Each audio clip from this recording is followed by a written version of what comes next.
Donc, Olivier Guillemin nous était venu en 2012 pour les imaginaires de l'Eldorado, et d'aucuns se souviennent sans doute de sa très belle communication qui avait par beaucoup d'aspects surpris, par sa variété aussi et le caractère certainement inattendu du final. Donc on va rééditer. On le garde pour le final. Voilà, on le garde toujours pour le final. Mais je voulais souligner quand même, en 2012, il avait prêté sa collaboration, enfin, il nous avait offert sa collaboration, une collaboration formidable en faisant réaliser la robe en or qui avait habillé Lydie Solomon pour son récital Eldorado. C'était le début d'une formidable collaboration, puisque ça avait mobilisé beaucoup d'énergie autour d'Olivier et avec Lydie Solomon. Et on a retrouvé une collaboration au-delà de la communication qui va nous être proposée il y a déjà plusieurs mois avec Olivier et Suzanne Marais, que j'associe également, qui est là, qui est la vice-présidente du Comité français de la couleur, qui est au fond, qui est une fidèle participante des rencontres depuis maintenant des années. C'est par elle qu'effectivement nous avons le bonheur d'accueillir Olivier. Et cette année, Suzanne, à vrai dire, avait proposé l'année dernière de voir si un graphiste du Comité français de la couleur pouvait nous intervenir auprès de nous. Et il faut quand même dire que le visuel que vous avez, le visuel du dépliant et de l'affiche, correspond à la réalisation de Laurent, le graphiste d'Olivier Guillemin, enfin un graphiste qui travaille pour Olivier Guillemin, même si par ailleurs il travaille pour la Réunion des musées nationaux également. Hein, absolument. Voilà. Donc on salue Laurent qui n'est pas là, mais qui pour le coup nous a proposé un visuel effectivement d'une rare qualité. Enfin, en tout cas, on peut dire qu'il a fait beaucoup d'effets. On a eu énormément de retours sur ce visuel. Merci Olivier pour ton propos. Ne vous inquiétez pas pour la tour de masse que je viens d'avoir en direct. Tout s'y passe bien. Et nous avons... Oui, non, pas du tout. On a le temps d'y aller. Si on y est pour 20h, ce sera parfait. Et on y sera pour 20h. Donc très tranquillement, très sereinement, Olivier, tu peux nous proposer ta communication. Merci. Ben, merci Francis. Bonjour et rebonjour à tous les participants que j'ai déjà eu le plaisir de rencontrer. Ben, effectivement, je suis ravi de revenir après L'Or le Feu. Je dirais que le sujet du feu est un sujet... on aime bien les challenges au Comité français de la couleur, et c'est vrai que ce sujet du feu nous a interpellés, nous a intéressés. Pas évident, parce qu'il existe peu d'ouvrages, justement, c'est un sujet qui existe. La couleur du feu, on en parle, mais il n'y a pas vraiment d'ouvrage de référence, donc il a fallu construire. Donc ce que je peux vous proposer, c'est un petit peu une vision très transversale, kaléidoscopique, de ce thème de la couleur et du feu. Donc c'est un survol. Certains sujets ont déjà été évoqués d'une manière plus pointue par d'autres intervenants, vous verrez. Moi, j'ai surtout essayé de vous offrir une palette de ce que pouvait exprimer effectivement la couleur dans le domaine du feu. Et on a choisi justement ce titre, « La couleur allume le feu », parce qu'en général, ça fonctionne un petit peu dans le sens inverse, mais ça nous semblait intéressant. Je ne sais pas, peut-être qu'on peut éteindre... si j'arrive à lire mes petites notes, parce que j'ai besoin de certaines petites notes, si on peut peut-être éteindre pour avoir un meilleur rendu d'image en haut, puisque les couleurs... Oui, j'arrive, il y a un peu de lumière. Donc, qu'est-ce que le feu ? Alors, je vais évoquer certains aspects un petit peu comment... non pas scientifique, parce que ce n'est pas notre propos. Donc, le Comité français de la couleur est une association donc, qui a été créée en 1959, dont le propos est la réflexion prospective sur la couleur dans les domaines, je dirais, liés à la création et éventuellement aussi à l'industrie, mais c'est surtout la création. Donc, c'est la mode, le design, l'architecture, la gastronomie. Mais on intervient, on a des membres très, très variés, on intervient dans beaucoup de secteurs. on n'a pas une approche, si vous voulez, scientifique de la couleur, mais pour parler des couleurs du feu, j'étais obligé quand même un petit peu de rappeler certains grands principes. Je ne sais pas s'ils ont été évoqués. Donc, qu'est-ce que le feu? Donc déjà, c'est un des 4 éléments. Donc là, on positionne effectivement le feu avec une valeur chromatique très forte, hein, qui va du jaune au rouge. Enfin, je développerai un petit peu les différentes harmonies qu'on peut trouver dans les couleurs du feu et qui va s'opposer un petit peu aux autres éléments et à leurs couleurs, à savoir le ciel, l'eau et la terre. Et d'ailleurs, ce thème des 4 éléments est quelque chose qui est souvent utilisé, employé, qui est souvent une référence dans les domaines de la mode ou de la décoration, comme pivot, si vous voulez, par rapport à un certain nombre de gammes et de propositions chromatiques. Ensuite, le feu, c'est la combustion d'un corps dégageant de la chaleur exothermique et de sa lumière. Le feu ne peut avoir lieu que si l'on réunit 3 facteurs, 2 composés chimiques, un combustible, un comburant et une source d'énergie, ce qu'on appelle le triangle de feu, là, qui est schématisé. Donc, c'est ce qui permet effectivement, c'est un petit peu la construction du feu. Ensuite, quelle est sa couleur? Alors, la couleur du feu, finalement, elle est assez complexe quand on en parle. Elle est assez multiple. Et ce qui est intéressant, c'est de voir que la couleur du feu varie avec sa température. Donc, en fait, là, on voit différentes variations, justement, de la couleur du feu. Donc, la teinte de la couleur est indiquée en Kelvin. Plus la valeur Kelvin est faible, plus la lumière est chaude. Du jaune au rouge en passant par l'orange, plus la valeur Kelvin est haute, plus la lumière est froide, tend vers le bleu. La température de couleur d'une source lumineuse est la température qu'un matériau, par exemple finalement d'une lampe ou la braise d'un feu de cheminée, devrait avoir pour que sa lumière donne la même impression de couleur que la source lumineuse. Donc on voit là, quand on passe, c'est-à-dire plus c'est chaud, plus c'est froid. Donc c'est assez paradoxal, si vous voulez. On est quand même dans une lecture assez paradoxale, finalement, de la couleur du feu. Un autre exemple, c'est l'idée du couleur de feu-lumière. Donc on voit là, à gauche où on est à 1600 Kelvin. Le calcul va être un petit peu compliqué, mais 1 degré centigrade, ça vaut 274 Kelvin. Donc on voit par exemple que la lumière de la bougie, on est sur 1900 Kelvin. Ensuite, on a la lampe à incandescence 2680, ensuite la lampe halogène, ensuite la lampe au néon, et ensuite on arrive, je dirais, dans des lumières plus naturelles, comme le soleil de midi, pour arriver au ciel bleu. Finalement, le ciel bleu, c'est la valeur, on est sur la couleur la plus froide, et on est sur la valeur de chaleur la plus haute, puisqu'on est aux alentours de 10 000 Kelvin. Ensuite, il y a les histoires de combustion, c'est-à-dire que la couleur du feu, elle va évoluer aussi avec les métaux qui vont, par exemple, être en relation. Donc, on voit, par exemple, ici, quand on change de combustible, on a, par exemple, différentes couleurs.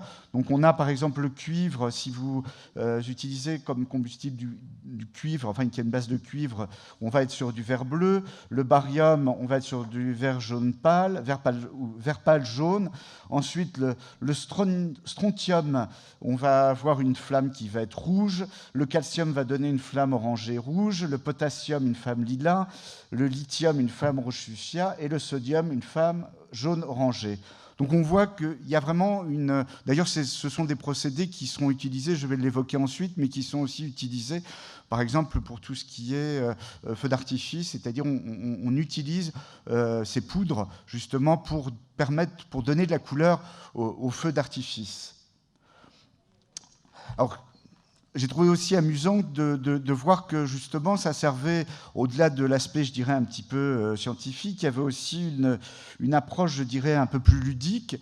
Il existe notamment, c'est assez développé aux États-Unis, où on affectionne beaucoup les feux comme ça, les feux de camp, les feux de bois. Il existe des poudres pour modifier la couleur des flammes. Alors ça s'appelle Funky Color Flame, ou alors il y a Rainbow Flame Crystal, et ça permet en fait, permet justement de modifier. Donc il y a vraiment cette idée de modifier la couleur du feu. C'est-à-dire, par exemple, on part sur un feu comme ça, et puis on jette la poudre magique, Mystical Fire, et voilà, on a cette femme un petit peu magique qui évoque un petit peu la flamme de vie de Aïcha, de Shi, dans le roman de Rigagar, qui permettait de rester éternellement jeune. Voilà. Alors, je passe d'un sujet à un autre. Je voulais évoquer un petit peu comment l'histoire aussi, en tout cas une micro-histoire, pour montrer que finalement aussi, je dirais qu'il y avait des références chromatiques qui sont liées au feu. Donc, je suis remonté un petit peu loin, c'est-à-dire au Paléolithique. À l'apparition, en fait, à la découverte du feu. Donc, le sujet, la guerre du feu, a été évoqué ce matin au niveau littéraire avec ce fameux roman. Là, ce qui est intéressant, ce que je trouvais intéressant dans le feu paléolithique, c'est on retrouve cette relation, en fait, entre la couleur du feu qui est en fait le résultante finalement de la couleur de la pierre ou de la couleur du bois. C'est-à-dire qu'on est vraiment dans cette relation élémentaire entre une couleur pierre et une couleur feu. Un peu plus tard, on va parler du feu grégeois. Donc cette arme incendiaire fonctionnait à même la mer, utilisée par l'Empire byzantin.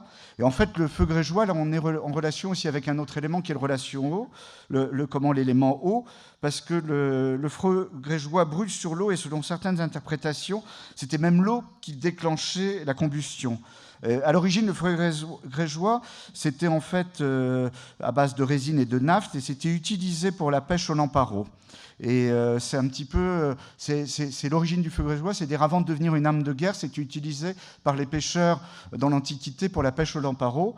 Et là, il y a cette relation, je dirais, entre cette couleur de flamme qui était une flamme très guerrière. On est sur le feu guerrier qui faisait peur, c'est-à-dire que là, la couleur, elle était comment pour terroriser les ennemis. Et puis cette relation, justement, cette dualité avec cette couleur de l'eau. Ensuite, on va passer au Moyen-Âge. Alors, au Moyen-Âge, bien sûr, il y a la couleur feu héraldique très présente dans les blasons. C'est les blasons salamandres, c'est la couleur des flammes, c'est la couleur des dragons. Donc, on est soit sur un feu couleur or, le jaune, qui était dans les couleurs vraiment les plus importantes. Si vous voulez, c'était le rouge, le jaune et le bleu. À partir du moment où la couleur a commencé à arriver, je dirais, dans les expressions héraldiques. Et au Moyen-Âge, en fait, le rouge est une couleur très importante, c'est la couleur du feu et du sang. Élément omniprésent dans l'histoire de cette couleur. Le rouge-feu, c'est la vie, l'Esprit Saint de la Pentecôte, les langues de feu qui descendent des apôtres. Mais c'est aussi la mort, l'enfer, les flammes de Satan qui consument et anéantissent. Le rouge est à la fois divin et péché de chair. Donc c'est le feu rouge de l'enfer, le diable.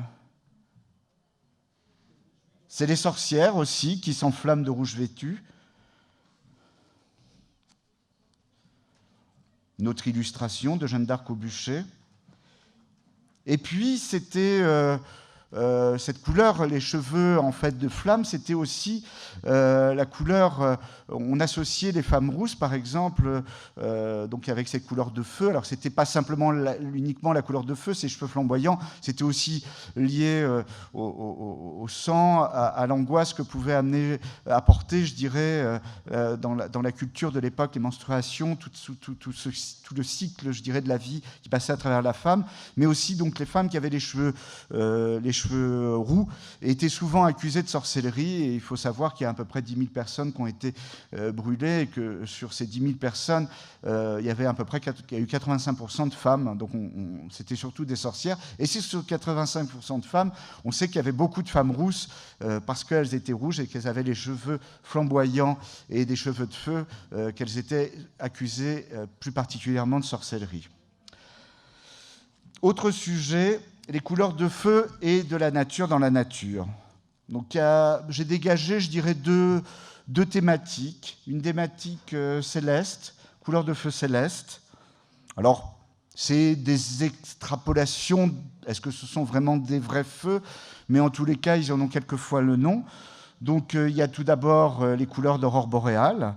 Aurore boréale dans l'hémisphère nord et aurore australe dans l'hémisphère sud. Phénomène lumineux caractérisé par des voiles extrêmement colorées dans le ciel nocturne, le vert étant prédominant, mais pouvant avoir d'autres aspects, comme par exemple cette très belle photo d'un photographe qui s'appelle Ben Futrell, où là vraiment l'aurore boréale est complètement sublimée en rouge. Ensuite, on a un autre phénomène naturel qui est aussi intéressant, c'est le feu follet, qui peut apparaître sous la forme d'une lueur pâle de couleur bleutée, parfois jaunâtre ou même vermillon, en forme de flamèche suspendue dans l'air à une faible hauteur au-dessus du sol ou de l'eau. La lumière est plus ou moins diffuse, vacillante et brève. Et puis, il y a le feu de Saint-Elme. Donc, c'est encore un autre phénomène naturel de feu, phénomène physique ne se produisant que dans certaines conditions météorologiques qui se manifestent par des lueurs apparaissant surtout aux extrémités des mâts des navires et sur les ailes des avions certains soirs. La couleur des feux de Saint-Elme est variable selon l'intensité des charges électriques, mais surtout de la densité des charges électriques. Les couleurs les plus fréquentes sont le jaune, le bleu et le violet. Et puis, bien sûr, les couleurs d'éclairs. Donc les éclairs qui peuvent prendre plusieurs variations, plus ou moins lumineuses, plus ou moins blanches, et surtout qui vont jouer, je dirais, avec les lumières célestes. On voit différents exemples où on est sur des couleurs d'éclairs différentes parce que les ciels sont de couleurs différentes, et entre un soleil couchant ou un ciel gris, on va voir des couleurs d'éclairs complètement différentes. Toujours dans la nature, je vais passer du ciel à la terre avec cette très belle image qui montre justement un phénomène justement d'éclair dans une éruption volcanique. Donc là, on est sur le feu, on est dans le feu, on rentre là dans les couleurs de feu terrestre, couleurs de lave, avec là aussi une variante de couleurs, puisque entre les laves qui jaillissent de la terre ou celles qui vont refroidir, on va passer d'un rouge incandescent, flamboyant, éblouissant, au noir, au blanc. Donc voilà différents exemples, toute une gamme que j'aurais beaucoup pu développer encore plus, mais qui donne une palette assez sublime, justement, de toutes ces couleurs de lave. Et puis d'une manière plus originale et plus inattendue, on va voir on est là aussi dans des histoires de feu. Donc là, c'est le jaune soufre et la lave bleue du volcan Kawah Ijen en Indonésie, sur l'île de Java. Donc en fait, c'est une montagne indonésienne qui abrite le lac le plus acide de la planète, ainsi qu'une grande quantité de soufre pur. Les vapeurs sont émises à une température d'environ 200 degrés centigrades. Il faut savoir que c'est une mine qui fonctionne et il y a des gens qui travaillent. Il y a eu un reportage d'ailleurs il n'y a pas très longtemps au journal télévisé, et dans des conditions assez abominables. Et ce qui se passe, c'est que la nuit, cette mine de soufre produit de la lave d'un bleu spectral, spectacle extraordinaire lorsqu'il est observé. En s'enflammant, les gaz sulfuriques à haute température produisent des torchères d'un bleu électrique qui peuvent atteindre jusqu'à 5 mètres de hauteur. Donc on a un phénomène naturel où les laves là, deviennent complètement bleues, qui est unique au monde. Voilà quelques images, qui ne sont pas des images, je dirais, photoshopées, ce sont des images, c'est vraiment les couleurs...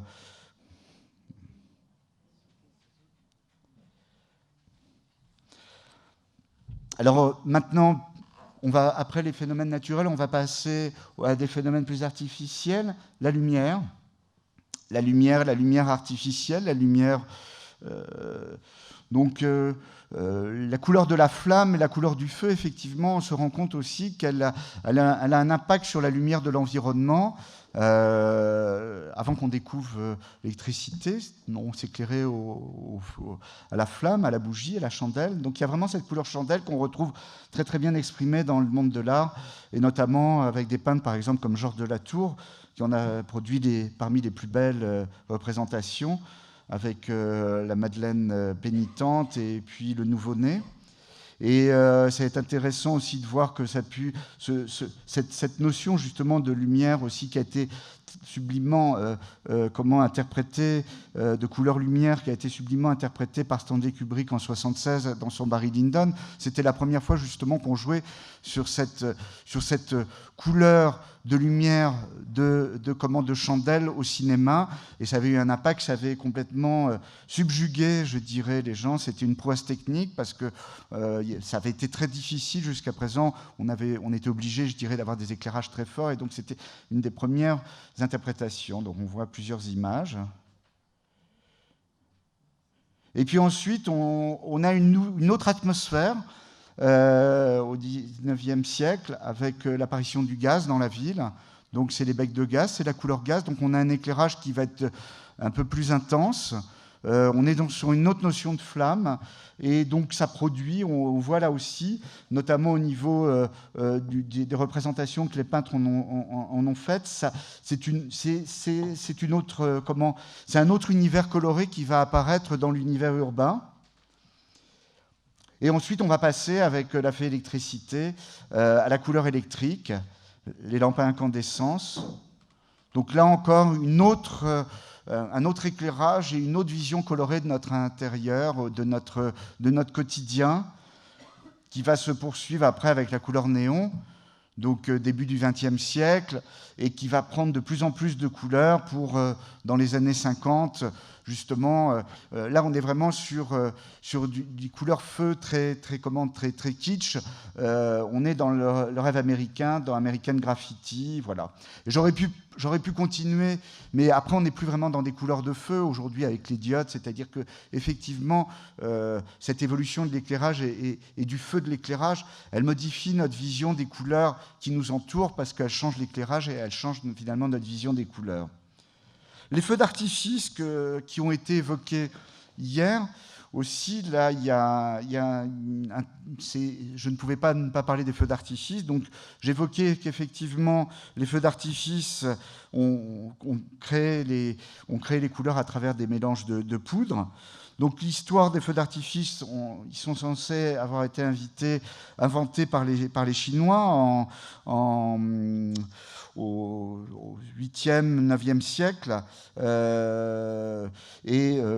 D'abord, on a inventé la poudre noire, et à partir de la poudre noire, qui était aussi, il faut le savoir, une arme avant d'être un truc de distraction, on a commencé à créer les grands feux d'artifice qui se sont ensuite développés dans les bals à Versailles. Le premier grand feu d'artifice qui a lieu en France, c'était pour le mariage de Louis XIII avec Anne d'Autriche. Ces feux d'artifice, pour montrer qu'ils ne sont pas naturels, qu'ils ne sont causés ni par un incendie ni par la foudre.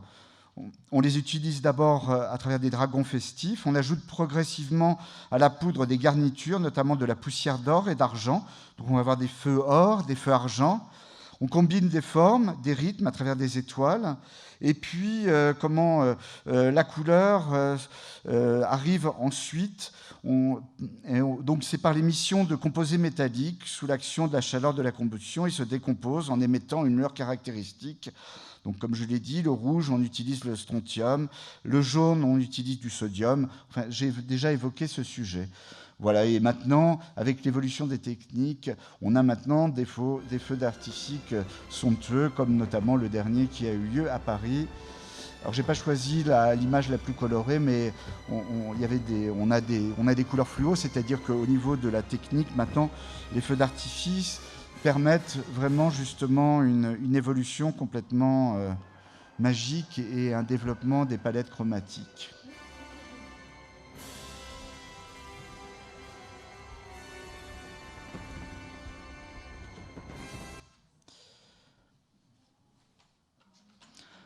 Couleur de feu et à vivre.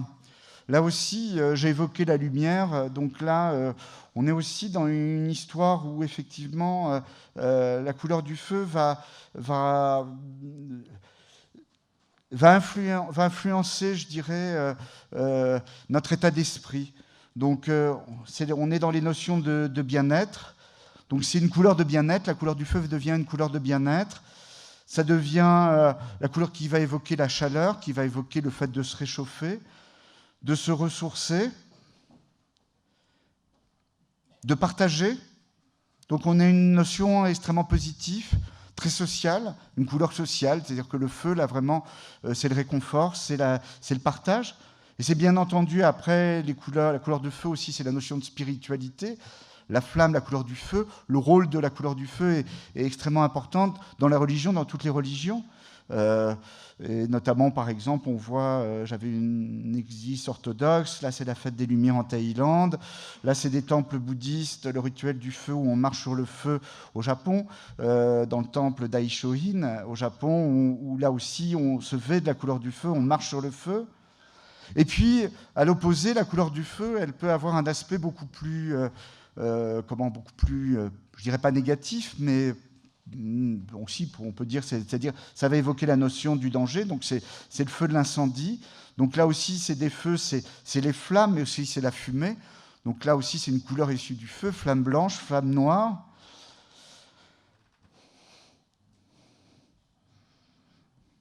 Les flammes qui vont jaillir, effectivement, ça aussi, ça a été évoqué dans le côté urbain, donc c'est les couleurs du feu urbain. C'est les couleurs aussi, c'est au feu les pompiers, c'est les grands incendies.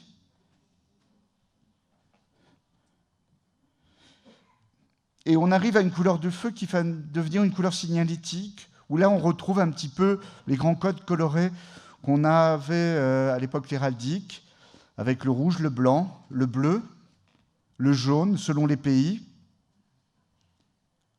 Et puis le feu interdit ou autorisé. C'est-à-dire que là, on est sur l'histoire du feu rouge interdit, feu orange, c'est le purgatoire, et feu vert, allez-y. Donc là aussi, on voit qu'il y a aussi une grande variation de comment, une possibilité, je dirais, chromatique, où on joue justement avec cette couleur du feu. On le voit d'ailleurs avec toutes ces variations de feu chromatiques qu'on trouve dans différentes signalétiques de différents pays. Couleur de feu et création. Alors j'aurais pu parler du cinéma. J'ai choisi de m'arrêter à des sujets qu'on aborde assez souvent au Comité français de la couleur, qui sont ceux de la mode et de la beauté. La mode, effectivement, le feu est très important parce que le côté flamboyant est très lié à la notion de mode, à la notion de séduction, à la notion de glamour.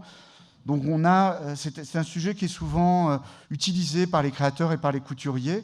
Il y a d'ailleurs un des magazines les plus prestigieux en France qui vient de faire un de ses derniers numéros dont le thème était feu. Et il y avait plein de sujets développés autour du feu. Donc ça tombait parfaitement en pleine actualité par rapport à ces rencontres sur l'imaginaire du feu. Parce que là aussi, on est sur une notion imaginaire beaucoup plus ludique, beaucoup plus légère, je dirais. Voilà, mais avec quelques exemples, tout feu, tout flamme, où on joue aussi avec les mots, avec des thèmes pour créer et pour proposer des thèmes de mode. Et c'est utilisé aussi, le feu est utilisé aussi en mode comme couleur pour créer des scénographies.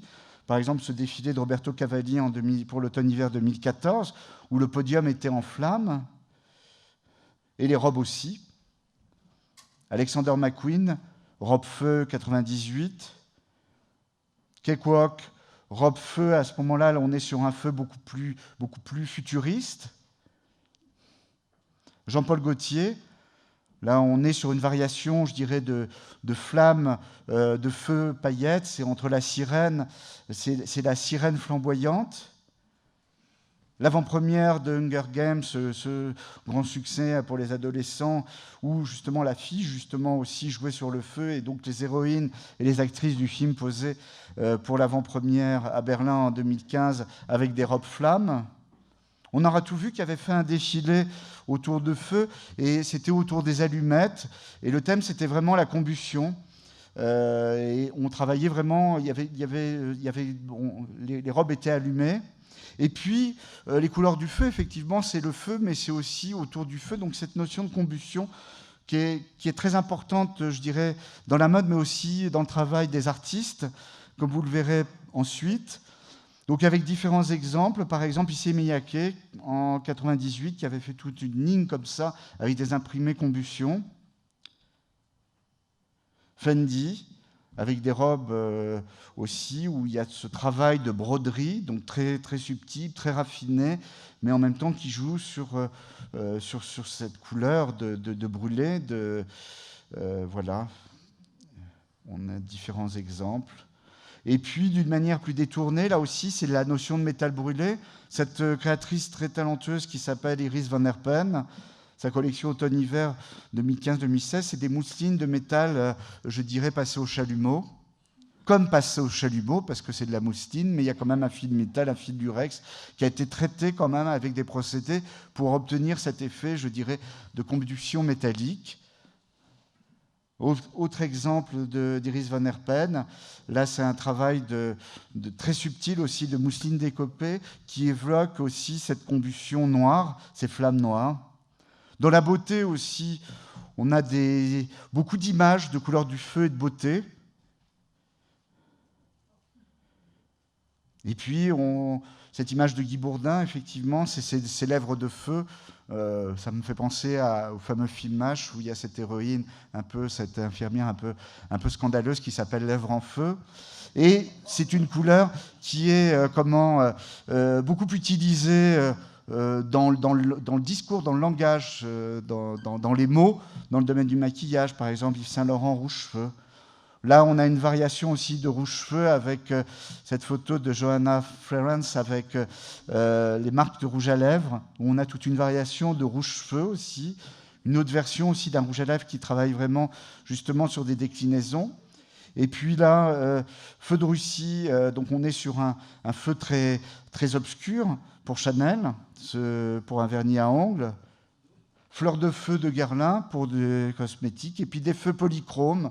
Cette très belle couverture du Vogue Japon Beauté, et des maquillages comme ça, très créatifs, où on est sur un feu aussi multicolore, comme quoi cette notion de feu peut prendre ces flammes peuvent jouer dans... On peut s'amuser, je dirais, avec transformer les couleurs du feu, justement des applications comme celle de la mode et de la beauté peuvent permettre ce genre de choses aussi.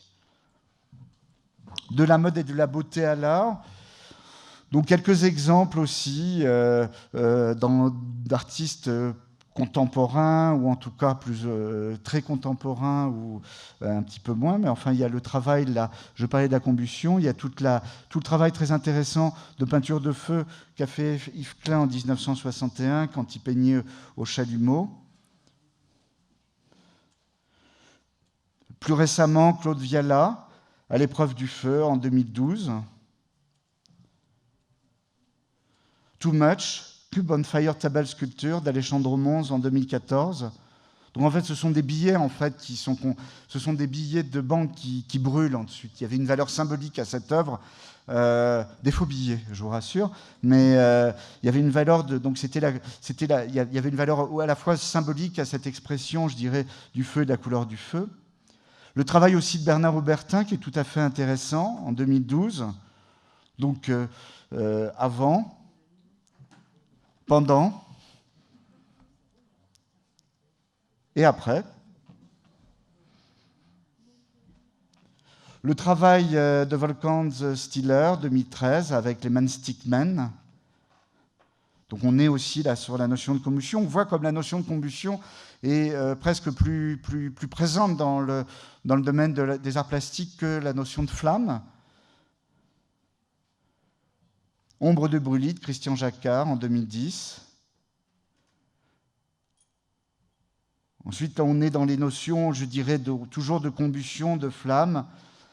Spontaneous Combustion de 2008 de Olaf Brechenstrim. Le travail aussi de Brianna Weidvoller, Purple Fire. Donc là, on est sur un feu violet. Là, un petit peu distancé. Enfin, c'est pas vraiment les flammes, c'est plutôt le coup de feu. Mais j'ai pas pu m'empêcher de l'évoquer. Ce qu'a fait Niki de Saint-Phal, c'est couleur coup de feu. Donc c'est le coup de feu. Elle peignait avec au fusil. Et puis des artistes aussi qui travaillent, je dirais, sur... alors ça, c'est un happening qui a été pyroboard. Donc là, on est sur une application couleur feu et vibration musicale. Donc Ce sont entre des artistes et des scientifiques, puisque c'est une équipe de physiciens et chimistes qui a construit une pyroboard, un panneau audio qui est capable de gérer 2500 flammes, dont l'intensité et la couleur varient selon le son auquel elles sont concoctées. Une association incroyable de design et de science. Voilà. On va You voir. may have seen a Rubens tube before. That's basically a pipe with a bunch of holes in it, and you pump in a flammable gas and light it on fire. So you basically create a row of Bunsen burners. What's really cool is to play some sounds into the tube, and you can actually set up standing waves. That is, there are areas, there are patterns of the vibration of the air where there's a lot of vibration in some parts and not very much vibration in other parts. Now that affects the flow rate of the gas inside that tube into the atmosphere, and so it affects the height of those flames. So basically you can visualize the standing wave pattern. Fire aboard. So we're going to see 2,500 little flames. You ready? Go.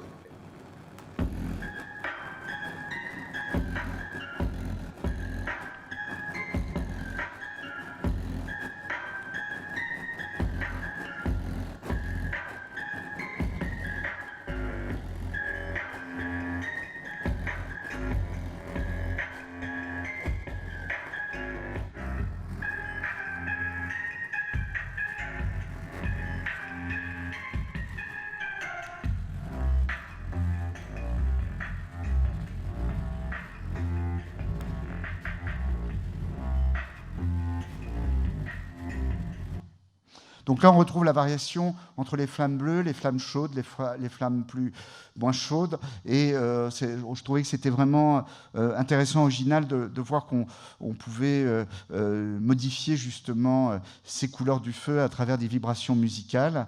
Un autre travail, une autre performance intéressante, c'est celle de Florian Pilet qui s'appelle « Light My Fire ».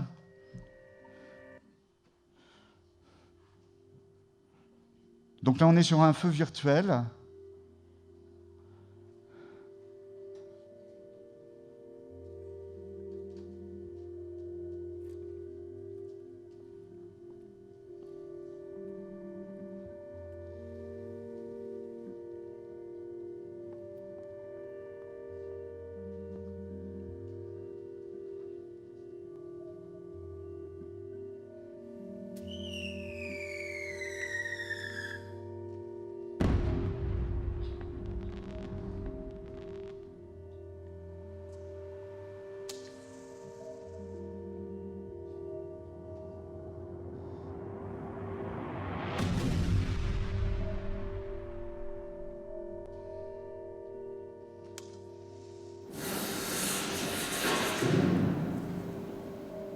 Le feu comme source d'inspiration plastique et chromatique.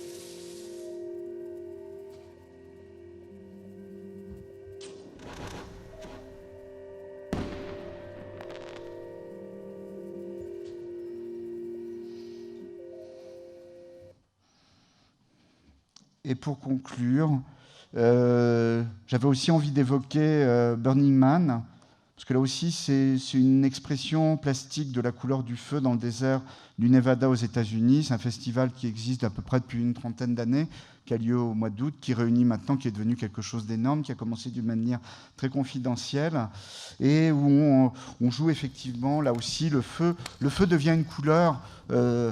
finalement, c'est la couleur de l'artiste, c'est l'expression plastique.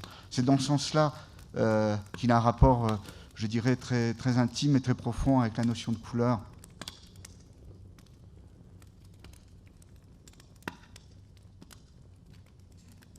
Et c'est un festival très haut en couleur pour certains qui ont connu, qui ont vu des reportages sur ce festival. Voilà. Eh bien, écoutez, voilà, et pour finir, un bouquet en flammes. Merci beaucoup. voilà, j'espère que ce petit survol